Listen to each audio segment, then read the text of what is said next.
আসসালামু আলাইকুম। Real village cooking চ্যানেলে সবাইকে ওয়েলকাম জানাচ্ছি। আজকে আমি বানাবো তালের পাকান পিঠে, খুবই ক্রিস্পি এবং ভেতরে নরম তালের পাকান। তার জন্য এখানে আমি তালের রস নিয়ে নিয়েছি, 1 বাটি পরিমাণে তালের রস নিয়ে নিয়েছি। এর মধ্যে আমি চালের আটা মাখিয়ে নেব। 1 বাটি পরিমাণ চালের আটা দিয়ে দিলাম, আবারও 1 বাটি পরিমাণে দিয়ে দিলাম। এবার আমি হাত দিয়ে ভালোভাবে মাখিয়ে নেব।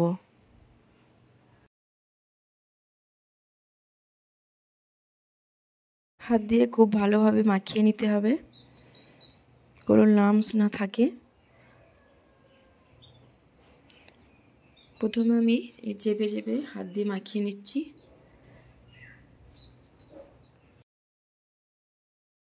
তালের এই মিষ্টি রেসিপি ছোট বড় সকলেই খেতে পছন্দ করেন।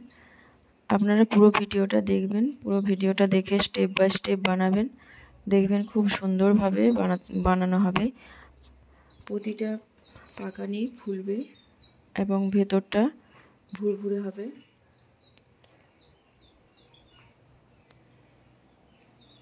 আমি 7 থেকে 8 মিনিট ধরে আমি হাত দিয়ে ভালো করে ফেটে ফেটে মাখিয়ে নিয়েছি।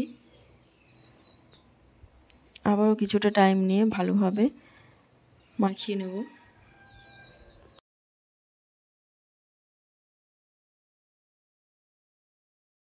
এবার আমি এর মধ্যে অ্যাড করছি চিনি। দিয়ে দিলাম 1/2 বাটি পরিমাণে চিনি। চিনিটা দিয়ে আবারও ভালোভাবে ফেটিয়ে নেব। খুব ভালোভাবে হাত দিয়ে এইভাবে ঘুরিয়ে ঘুরিয়ে মাখিয়ে নিতে হবে, যেন চিনি ভালোভাবে গলে যায়। যতক্ষণ না চিনি গলবে আমি এইভাবে মাখিয়ে নেব।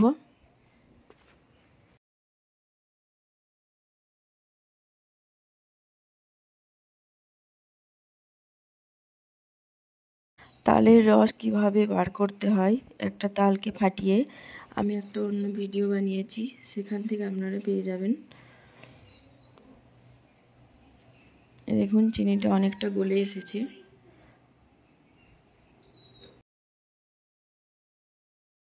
এটা আমি হাত দিয়ে ফেটিয়ে ফেটিয়ে চিনিটা ভালোভাবে গলিয়ে নিয়েছি।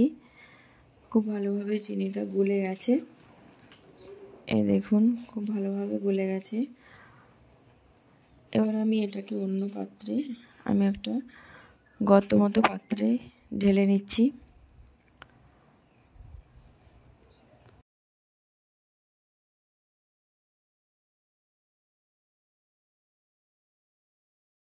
এই পাত্রেতে হাত দিয়ে ফাটা ভালো সুবিধা হবে।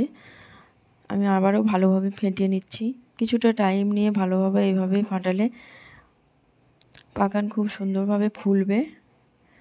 এবং দিয়ে দিচ্ছি এর মধ্যে দুধ। অল্প অল্প করে দুধ দিয়ে আমি আবারও ফেটাতে থাকবো।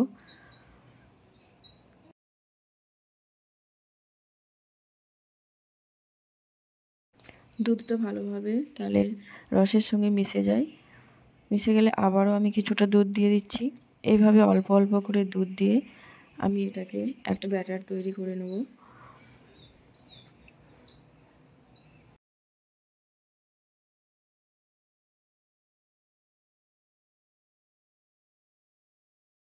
আবারও কিছুটা পরিমাণে দুধ দিয়ে দিলাম। যে এরকম হবে, এরকম হয়েছে।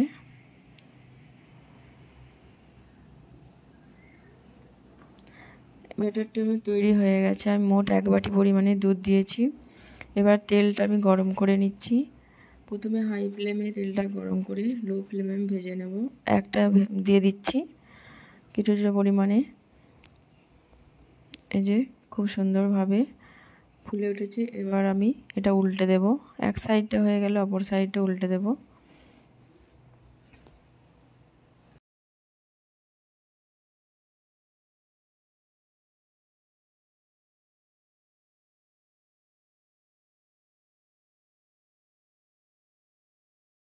একইভাবে একে একে করে সব কটা আমি ভেজে নেব।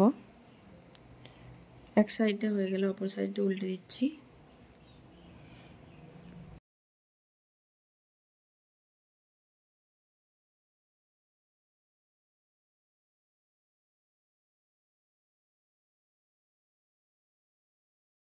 এটা ভাজা হয়ে গেছে, আমি এবার এটাকে তুলে নেব। আবারও কিছুটা পরিমাণে দিয়ে দিচ্ছি।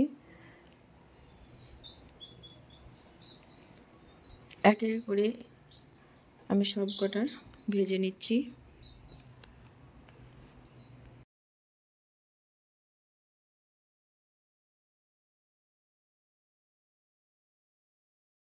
এক সাইডটা হয়ে গেলে অপর সাইডটা আবারও উল্টে দিচ্ছি। আপনারা এইভাবে বাড়িতে বানাবেন, খুবই একটা টেস্টি রেসিপি। আপনার বিকালে স্ন্যাক্স হিসাবে খেতে পারেন, বাচ্চা বড় সকলেই খেতে পছন্দ করবে। আমি একটা প্লেটে সার্ভ করে নিয়েছি। দেখুন খুব সুন্দরভাবে পাকান পিঠে বানিয়ে নিয়েছি। আপনারা স্টেপ বাই স্টেপ ফলো করে বানাবেন, পুরো ভিডিওটা দেখবেন। ভালো লাগলে চ্যানেলটা সাবস্ক্রাইব করবেন নতুন নতুন রেসিপি পাওয়ার জন্য।